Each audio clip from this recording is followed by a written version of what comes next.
Hello student, welcome to VCA Education, Vivekananda commerce academy.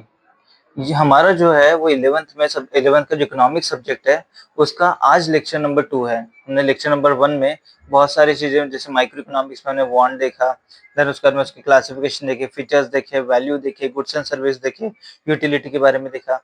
आज हम बात कर रहे हैं वेल्थ के बारे में। तो वेल्थ क्या होता है? देखिए, जैसे कोई भी कमोडिटी, कोई भी ऐसी चीजें जिसकी मार्केट वैल्यू है या फिर जिसको बेचा जा सकता है, जिसको खरीदा सकता है, वो हमारे लिए क्या है? वेल्थ है। तो देखिए, wealth refers to anything, wealth मतलब वो सारी चीजें which has a market value, जिसकी मार्केट वैल्यू होती है, and can be exchange for money, जिसमें हम पैसों के जो है एक्सचेंज कर सकते हैं। एग्जांपल, अब हमारे पास जो जैसे ये जो रिंग है, ठीक है, तो ये सिल्वर की, इसको बेचकर मुझे पैसा मिल सकता है, तो ये मेरे लिए वेल्थ है। क्या है बेटा? Wealth. So wealth means anything which has a market value and can be exchange for money to be regarded as a wealth. Wealth के लिए हमको ना कुछ कैरेक्टरिस्टिक्स चाहिए होते हैं। अब कुछ किसी कमोडिटी को वेल्थ इसीलिए बोला जाएगा बेटा जिसके अंदर कुछ क्वालिटी रहेगी। पहला है यूटिलिटी। अब वो जो कमोडिटी जिसको हम वेल्थ कंसिडर कर रहे हैं, वो हमको यूटिलिटी देनी चाहिए। यूटिलिटी मतलब हमने पढ़ा है पहले, want satisfying power of a commodity. A commodity must have a capacity to satisfy the human want। Example जैसे फर्नीचर है, रेफ्रिजरेटर है, ये हमारे लिए क्या कहलाता है बेटा? वेल्थ कहलाता है। सेकंड, स्कार्सिटी, वो लिमिटेड होनी चाहिए। अगर बहुत सारे, जैसे एग्जाम्पल गोल्ड, गोल्ड हमारे लिए वेल्थ है। क्यों? क्योंकि गोल्ड की ना स्कार्सिटी है। हमेशा जो है हम कभी अगर रास्ते से जाते हैं तो हमको गोल्ड थोड़ी मिलता है, इसीलिए उसकी स्कार्सिटी लिमिटेड है। A commodity must be scarce supply in relation to its demand if it is to be included in the terms of wealth. अगर आपको उसमें वेल्थ में इंक्लूड करना है तो ऑब्वियसली उसकी जो है वो लिमिटेड वो होने चाहिए, प्रोडक्ट होने चाहिए। एग्जांपल देखिए, all the economic goods for which the price is paid, जिसके लिए पैसा दिया जाता है वो लिमिटेड ही होता है बेटा। देन थर्ड पॉइंट हमारा ट्रांसफरेबिलिटी। क्या है? ट्रांसफरेबिलिटी। जो वेल्थ है ये ट्रांसफरेबल होता है from one place to another place. A commodity should be transferable. Commodity कैसे होनी चाहिए बेटा? ट्रांसफरेबल होनी चाहिए फ्रॉम पर्सन टू पर्सन, तो पर्सन टू पर्सन भी, as well as from one place to another. हम एक प्लेस से दूसरे प्लेस में भी ट्रांसफर कर सकते हैं, या फिर वेल्थ को जो है हम वन पर्सन टू दूसरे पर्सन में भी ट्रांसफर कर सकते हैं। If the good is in a material और टेंजिबल, अगर वो मटेरियल या टेंजिबल फॉर्म में है, then only it is possible to transfer it from the one place to another place. Example, vehicle है, ज्वेलरी है, एटसेट्रा, ये जो है ट्रांसफर होते हैं एक जगह से दूसरी जगह पर। फोर्थ पॉइंट है हमारा एक्सटर्नैलिटी। ये जो वेल्थ है ये ह्यूमन बॉडी से अलग होनी चाहिए। बहुत से लोग कहते हैं, मतलब थोड़ा मस्ती मजाक में कहते हैं कि यार आईफोन लेना है, किडनी बेच दूं क्या? तो किडनी जो है वो हमारे लिए वेल्थ नहीं है बेटा, क्योंकि किडनी जो है हमारे बॉडी के अंदर होती है। तो उन्होंने बताया कि अगर आपको उसको वेल्थ कंसिडर करना है, कोई किसी भी चीज को अगर आपको वेल्थ कंसिडर करना है, वो ह्यूमन बॉडी से अलग होनी चाहिए। देखिए, a good can be transferred only if it is external to human body, अगर वो ह्यूमन बॉडी से एक्सटर्नल है तो ही। एग्जाम्पल जैसे बैग है, चेयर है, एटसेट्रा। तो ये जो चीजें हैं हमारे ह्यूमन बॉडी से अलग होती है, इसलिए वेल्थ कहलाती है। अब देखिए, एक दिया है पर्सनल इनकम। पर्सनल इनकम मतलब क्या? एक इंडिविजुअल को जो भी इनकम मिलते हैं, जिस भी सोर्स से इनकम उसके पास आता है। एग्जाम्पल समझ लीजिए कि एक इंडिविजुअल है, वो किसी ऑफिस में काम करता है, उसको 20,000 सैलरी मिलती है। वो और जगह पार्ट टाइम जॉब भी करता है, उसको वहाँ से 10,000 मिलते हैं। उसका छोटा सा बिजनेस भी जहाँ से उसको 20,000 मिलते हैं। तो उसको टोटल कितना पैसा मिला बेटा? 20,000, 10,000, 20,000, तो कितना हो गया? 50,000। वो उसकी पर्सनल इनकम हो गई। देखो, earning received by a person from all the sources is called as a his personal income. तो एक इनकम, एक पर्सन को जो भी पैसा मिलता है अलग अलग सोर्सेज से, अलग अलग माध्यम से जो पैसा मिलता है, वो हमारे लिए पर्सनल इनकम कहलाता है। 7 देखिए, personal disposable income, PDI. It is that part of the personal income, personal income का ऐसा हिस्सा होता है which is left over after the payment of direct taxes. Direct taxes का पेमेंट करने के बाद में जो भी चीजें बची है, जैसे उसे में इनकम टैक्स है, वेल्थ टैक्स है, तो income tax wealth tax minus करने के बाद में जो भी पैसा बचेगा, वो हमारे लिए क्या कहलाता है बेटा? Wealth, personal disposable income. Example, जिस पर्सन की हम बात कर रहे थे, वो जो है 50,000 पर मंथ कमाता है, और उसके बाद में उसके टोटल इंटू 12 करेंगे तो 6 लाख हो जाएगा। 6 लाख में से अगर उसने 10% जो है टैक्स दिया, मतलब 60,000, तो 6 लाख माइनस 60,000 दैट इज 5,40,000। 5,40,000 उसकी पीडीआई है। क्या है बेटा? PDI, personal disposable income. समझ में आया? तो एक ऐसा हिस्सा होता है इनकम का जो टैक्स माइनस करने के बाद बचता है। तो चलो नेक्स्ट देखिए, हमें यहाँ पर दिया इकोनॉमिक एक्टिविटी। तो इकोनॉमिक एक्टिविटी मतलब क्या? Economic activity are those activity in which money involve, जिसमें पैसा इन्वॉल्व है, या जो पैसों के लिए किया जाता है, जो प्रॉफिट अर्निंग के लिए कहते हैं, उसे इकोनॉमिक एक्टिविटी कहते हैं। Economic activity can be classified into 4 types. 4 type में क्लासिफाई होता है। पहला होता है प्रोडक्शन करना, डिस्ट्रीब्यूशन करना, एक्सचेंज करना और कंजम्पशन करना। ये सारी चीजें जो है पैसों के लिए की जाती है, इसीलिए इसमें आता है। देखिए, अब हम बात करते हैं इसमें सबसे पहला पॉइंट है हमारा प्रोडक्शन। क्या बेटा? प्रोडक्शन। तो दिख रहा है आपको? देखिए प्रोडक्शन क्या होता है, यहाँ पे मीनिंग उतना अच्छे से नहीं दिया। देखिए मैं आपको ये पढ़ा देता हूँ। Production is a creation of utility, क्योंकि यूटिलिटी क्रिएट करने वाला प्रोडक्शन ही होता है। There are the four factor of production, तो उन्होंने प्रोडक्शन का मीनिंग नहीं दिया, तो आप ये नोट डाउन कर सकते हो। Production is a process of converting raw material into finish goods. Production एक ऐसे प्रोसेस होती है जिसमें रॉ मटेरियल को फिनिश गुड में कन्वर्ट किया जाता है। किसको? रॉ मटेरियल को फिनिश गुड में कन्वर्ट किया जाता है। अब हम अगर हमको किसी चीज का प्रोडक्शन करना है बेटा, तो चार फैक्टर्स चाहिए होते हैं। There are four factors required such as land, labour, capital and entrepreneur. तो मैं एक एक करके डिफाइन करता हूँ। तो लैंड मतलब क्या होता है बेटा?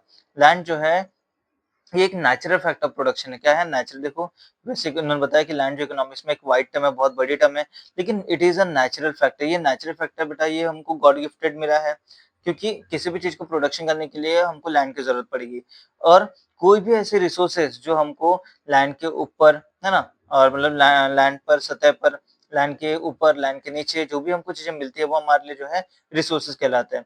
अब जैसे एग्जांपल देखो कि मिनरल जो है वो लैंड के नीचे मिलते हैं, और सॉइल और जो वाटर होता है वो हमको on the surface of earth मिलता है, और जो वाइंड और सनशाइन है ये हमको जो है above the surface of earth मिलता है।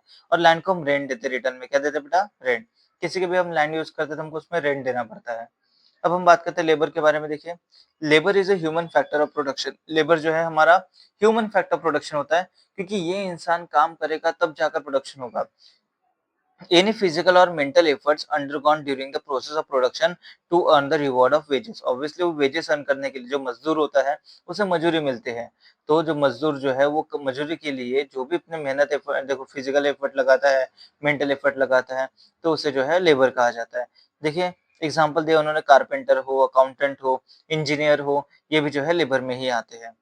देन देखिए थर्ड कैपिटल। प्रोडक्शन करने के लिए लैंड की जरूरत है, लेबर की जरूरत है, कैपिटल की भी जरूरत पड़ेगी बेटा। बिना पैसों के तो प्रोडक्शन होता ही नहीं है। इसलिए देखिए capital is a produce means of for further production. आगे हमको प्रोडक्शन के लिए क्या किसकी जरूरत पड़ती है? कैपिटल की। It is a man made factor. ये क्या होता है बेटा? मैन मेड फैक्टर होता है, क्योंकि इंसान ने खुद बनाया है इसे, इसीलिए। Man-made factor production which earns the reward in the form of interest. जिसके क्या मिलता है? रिटर्न में इंटरेस्ट मिलता है। एग्जांपल हम बैंक से लोन लेते हैं बेटा, तो बैंक से लोन लेके तो हमको उसको पे ऊपर इंटरेस्ट देना पड़ता है। जैसे example machinery, technology, factor building etcetera. देखिए अब बात करते हैं एंटरप्रेन्योर की। तो इसमें यहाँ पर अगर जो दिया है उससे बेहतर मीनिंग मैं आपको बता देता हूँ। Entrepreneur is a person who start the business. Entrepreneur एक ऐसा पर्सन होता है जो बिजनेस स्टार्ट करता है बेटा। वो जो है इनोवेटर होते हैं, डिसीजन मेकर होते हैं, रिस्क टेकर होते हैं।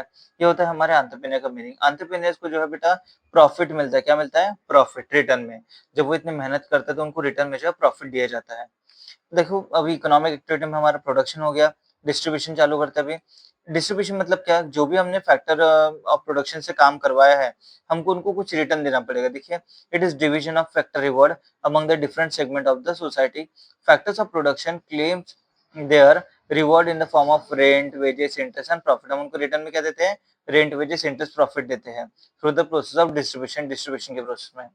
अब बात करते हैं एक्शन। एक्शन मतलब क्या होता है बेटा? एक्शन मतलब होता है बाइंग एंड सेलिंग करना। क्या करना? बाइंग एंड सेलिंग, परचेज करना, सेल करना। So it is give and take between the various units in the economy. हमारी इकोनॉमी में जो है अलग अलग यूनिट्स जो है वो वो जो है यूज होते हैं। It is give and take the between the various units in the economy. Exchange refers to the sale and purchase of goods and services. In economics exchange is necessary for the monetary transaction. Monetary transaction के लिए जो है exchange जरूरी होता है बेटा। अब बात करते हैं कंजम्पशन की। तो कंजम्पशन मतलब क्या होता है? ये जो है use of goods and services को जैसे जो भी goods and services human want को सेटिस्फाई करता है तो इसे कंजम्पशन किया जाए। देखो it is a making the use of goods and services to satisfy the human want. Human want को सेटिस्फाई करने के लिए जो भी गुड्स एंड सर्विसेज को जो है बनाया जाता है उसे हम कंजम्पशन कहते हैं। तो हमारा माइक्रो इकोनॉमिक्स यहाँ पर खत्म हो जाता है बेटा। अब हम बात करते हैं मैक्रो इकोनॉमिक्स के बारे में। जैसे माइक्रो इकोनॉमिक्स में हमने क्या देखा कि माइक्रो इकोनॉमिक्स में इंडिविजुअल इकोनॉमिक यूनिट की स्टडी होती है। किसकी स्टडी होती है? Individual economic unit. तो वैसे ही जो मैक्रो इकोनॉमिक्स होता है, मैक्रो इकोनॉमिक्स में हम करते हैं बेटा एग्रीगेट की स्टडी करते हैं, टोटल की स्टडी करते हैं।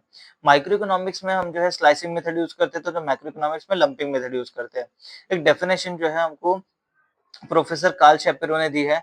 तो according to professor Carl Shapiro, macro economic deals with the functioning of the economy as a whole, कि पूरी इकोनॉमी में किस तरीके से काम होता है। इकोनॉमी मतलब कंट्री, हमारे पूरे कंट्री में किस तरीके से फंक्शनिंग होती है, काम होता है, उसके साथ में डील करता है हमारा मैक्रो इकोनॉमिक्स। तो यहाँ पर भी मीनिंग दे दिया बेटा, देखो मैक्रो मीन्स लार्ज और एग्रीगेट। मैक्रो मतलब लार्ज होता है और एग्रीगेट, एग्रीगेट मतलब टोटल या फिर total. Macro economics is there for the study of aggregates covering the entire economy. ये पूरी इकोनॉमी को कवर करता है। इंटर मतलब पूरा, पूरा जो है इकोनॉमी को कवर करता है, कंट्री को कवर करता है। जैसे एग्जांपल, टोटल एम्प्लॉयमेंट कितना है हमारे कंट्री में, नेशनल इनकम पूरी कंट्री की इनकम कितनी है, नेशनल आउटपुट कंट्री के प्रोडक्ट कितने हैं, टोटल इन्वेस्टमेंट कितना है, टोटल सेविंग कितना है, टोटल कंजम्पशन कितना है, एवरेज जो है एग्रीगेट सप्लाई कितना है, एग्रीगेट डिमांड कितनी है, जनरल प्राइस लेवल क्या है, ये सबके बारे में बात करता है। इसलिए देखिए केनेथ बोल्टिंग ने डेफिनेशन हमको काम करनी है, क्योंकि मैक्रो इकोनॉमिक्स में हमने जो मीनिंग देखा और मैंने आपको डेफिनेशन भी समझा दी है। आप थोड़ा-सा रिवाइंड करके जो है वो डेफिनेशन सुन सकते हो और लिख सकते हो। बहुत सिंपल डेफिनेशन दी है। ये 12th की डेफिनेशन है, इसलिए हमको याद है। चलो हम बात करते हैं basic concept in macro economics. जैसे माइक्रो इकोनॉमिक्स में थी, वैसे मैक्रो इकोनॉमिक्स में भी। पहला है नेशनल इनकम। नेशनल इनकम मतलब होता है the income of whole nation, पूरी कंट्री की जो इनकम होती है उसे नेशनल इनकम कहते हैं। This reveals the total economic performance of the nation, कि हमारा पूरा देश किस तरीके से परफॉर्म करता है। It refers to as the total income of the country। हमारे कंट्री की जो टोटल इनकम होती है उसे नेशनल इनकम कहते हैं। क्या कहते हैं बेटा? National income. तो देखिए इसमें सेकंड सेकंड पॉइंट है हमारा सेविंग। क्या कौन सा पॉइंट है? सेविंग। सेविंग मतलब क्या? जो भी आपको इनकम मिलती है उसमें से आप पूरे खर्चे खर्चे हटा दो, तो जो भी आप बचा पाओगे वो आपकी सेविंग है। Saving is that part of the income which is set aside to satisfy the future need by forgoing the current consumption. Future need को सैटिस्फाई करने के लिए हम करंट कंजम्पशन जो है थोड़ा सा रोक लेते हैं, उसे हम कहते हैं saving. In other words, saving is that part of the income which is not spent currently on consumption. जो हम आज खर्च नहीं करते वो हमारे लिए सेविंग है। अब देखिए इन्वेस्टमेंट, अब जब हमने सेविंग किया है उसको हम क्या करते हैं, कभी मोबाइल खरीद लिए, कभी गाड़ी खरीद लेते हैं, तो ये हमारा इन्वेस्टमेंट होता है। It refers to the creation of capital assets through the mobilisation of saving. Saving को मोबिलाइज करके जो हम कैपिटल एसेट क्रिएट करते हैं, एग्जांपल जैसे देखिए मशीनरी ले लिए, इक्विपमेंट ले लिया, ये जो है हमारे लिए इन्वेस्टमेंट है। क्या है? इन्वेस्टमेंट। अब ट्रेड साइकिल देखिए कि एग्जैक्ट ट्रेड साइकिल मतलब क्या होता है। जैसे बेटा बिजनेस, हम भी जब भी हम बिजनेस करते हैं ना, बिजनेस में कभी प्रॉफिट होता है, कभी लॉस होता है, तो बिजनेस में जो अप्स एंड डाउन्स आते हैं उसे हम ट्रेड साइकिल कहते हैं। Trade cycle are fluctuation in business. Business में जो फ्लक्चुएशंस होते हैं उसे ट्रेड साइकिल कहा जाता है। They are ups and downs in the overall economic activities. जो हमारी इकोनॉमिक एक्टिविटी में जो भी अप्स एंड डाउन्स होते हैं, ups and downs means the fluctuation caused by the inflation and depression. Inflation deflation जो है उसमें जो भी फ्लक्चुएशंस आते हैं उसमें जो है वो हम उसे कहते हैं ट्रेड साइकिल। इन्फ्लेशन मतलब जो है वो होता है महंगाई बेटा, कि जो भी प्राइस जो होती है हमारे प्रोडक्ट की जब बढ़ती जाती है तो उसे कहते हैं इन्फ्लेशन। और डिप्लेशन मतलब होता है कि जब प्राइस हमारी बहुत कम हो जाती है, नीचे गिर जाती है, देखो overall fall in overall prices, it is term as depression. तो देखिए नया टॉप मतलब उसी के बाद में हमारा फिफ्थ वाला जो पॉइंट है वो economic growth and economic development. इसमें सबसे पहले अगर आपको पढ़ना है तो बेटा आप डिफरेंस बिटवीन पढ़ सकते हो। डिफरेंस बिटवीन आपके लिए आसान होगा। देखिए हम सब क्योंकि 2 मार्क के लिए डिफरेंस बिटवीन आता है तो 4 पॉइंट हम आराम से पढ़ सकते हैं। पहला पॉइंट देखिए, इकोनॉमिक ग्रोथ, मैं आपको पहले समझा दूं इकोनॉमिक ग्रोथ और इकोनॉमिक डेवलपमेंट का डिफरेंस क्या है। इकोनॉमिक ग्रोथ मतलब होता है बेटा हमारे जो कंट्री है उसकी जो जीडीपी की ग्रोथ होती है, ग्रॉस डोमेस्टिक प्रोडक्ट, जितना हम हमारे कंट्री में प्रोडक्शन करते हैं उतना ही ज्यादा चीजें हम अदर कंट्री में बेचेंगे। उससे क्या होगा, फॉरेन एक्सचेंज हमारे पास आएगा और हमारी इकोनॉमिक ग्रोथ होगी, तो उसे इकोनॉमिक ग्रोथ कहते हैं। इकोनॉमिक डेवलपमेंट मतलब क्या, अब जो पैसा हमारे पास आया है उससे हम स्कूल्स बना सकते हैं। इंफ्रास्ट्रक्चर डेवलपमेंट जो होता है, स्कूल्स बनाना, कॉलेज, उसके बाद में रोड बिल्डिंग, डैम, ब्रिजेस, ये जो बनता है उसे इकोनॉमिक डेवलपमेंट कहते हैं। तो देखिए बहुत अच्छा डिफरेंस बिटवीन है। आप इतने सारे पॉइंट में से आप 4 पॉइंट आप आराम से लिख सकते हो। मैं आपको सिंपल पॉइंट करवा देता हूँ। पहला पॉइंट देखिए, economic growth means the increase in the real national income of the country. हमारे कंट्री की जो नेशनल इनकम अगर इंक्रीज होती है तो उसे कहते हैं इकोनॉमिक ग्रोथ। और वही अगर हम इकोनॉमिक डेवलपमेंट में देखें तो economic development indicates the economic growth. Economic growth इसमें इंक्लूड है plus progressive changes in a certain important variable. जिसमें क्या होता है, जो हमारा सर्टेन इंपॉर्टेंट वेरिएबल है उसमें भी डेवलपमेंट होता है। जैसे कि लोगों का जो वेलबींग है, मतलब जो किस तरीके से इंसान रहता है उसको डिसाइड करता है। डिटरमाइन मतलब होता है डिसाइड करना, लोग किस तरीके से रहेंगे, कहाँ रहेंगे, कैसे रहेंगे, वो बताते हैं हमारे इकोनॉमिक डेवलपमेंट। तो देखिए सेकंड पॉइंट, पहला पॉइंट हो गया हमारा मीनिंग का। सेकंड देखिए, दिस कांसेप्ट, ये जो इकोनॉमिक ग्रोथ है, this concept is a narrow and quantitative. ये नैरो कांसेप्ट होती है, आप इसे ऐड करके आप लिख सकते हैं this is the narrow concept. और इसमें इकोनॉमिक डेवलपमेंट में this concept is a broader. ये ब्रॉडर मतलब बड़ी कांसेप्ट होती है और क्वालिटेटिव होता है। अब देखिए थर्ड पॉइंट हम लिख सकते हैं, economic growth is possible without economic development. देखो इकोनॉमिक ग्रोथ जो है पॉसिबल है, अगर इकोनॉमिक डेवलपमेंट नहीं भी करेंगे तो भी इकोनॉमिक ग्रोथ पॉसिबल है। बट देखिए आप, economic development is not possible without economic growth, क्योंकि रोड बिल्डिंग डैम ब्रिजेस बनाने के लिए हमको पैसा चाहिए होता है, तो ये जो हमको इकोनॉमिक ग्रोथ से ही मिलेगा। समझ में आया? तो ये तीन चीजें आप बहुत अच्छे से, 3 पॉइंट आप अच्छे से लिख सकते हो। और आप ये पॉइंट लिख सकते हो, देखो economic growth is spontaneous and reversible. Economic growth जो स्पॉन्टेनियस होता है, रिवर्सिबल, जैसे इकोनॉमिक ग्रोथ होती है तो वापस भी मतलब जो कम भी हो सकती है, लेकिन इकोनॉमिक डेवलपमेंट जो है डेलिबरेट होता है और इरिवर्सिबल है।